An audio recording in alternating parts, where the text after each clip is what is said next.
This poem right here is called Wasted. This is one of the poems I did in the actual Grand Slam, the Space City Slam, the one to make it on the team.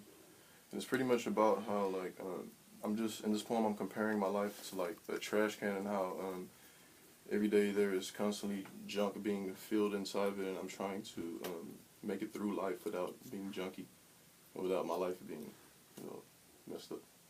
So check it.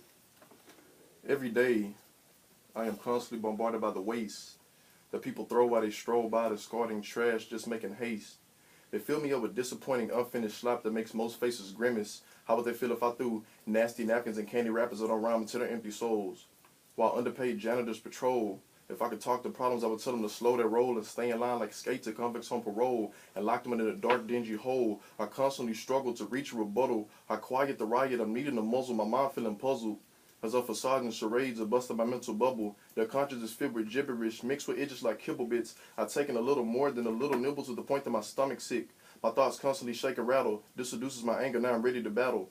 Their masses come in masses, so flaccid I slide right past it. They irritate me to the core like I'm having problems with gastric acid. And I constantly regurgitate the hate, and its weight is mighty heavy like an elephant's pregnant belly, but I'm not a punk, so I hold up the waterworks with my mental levy. It wants to get on top of me like a sentence of an apostrophe, but I straight kick as fast as a clickety-clack in a flash from professional photography.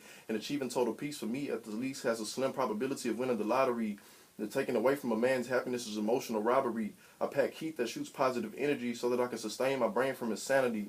The perpetrators try to strike, but they get dropped faster than a superhero flash, running against Usain Bolt on a 100-meter dash. And I'm trying my best to finish and end it without a blemish. I'm under the speed limit and I need a boost that's extended. I'm trying to swerve just past the curb, but these actions just have no verbs to match up with my words. My mind is diverged between I do and I don't, I will and I won't, thinking how can I turn this potential into kinetic energy. I'm ducking and dodging these enemies to beyond an infinity, and they try to infect my mind with infliction, so I just give them a dose of this poetic prescription. This juxtaposition with flipping and slipping off of my tongue sends sensual shockwaves equivalent to a nuclear bomb. I don't want the casualties to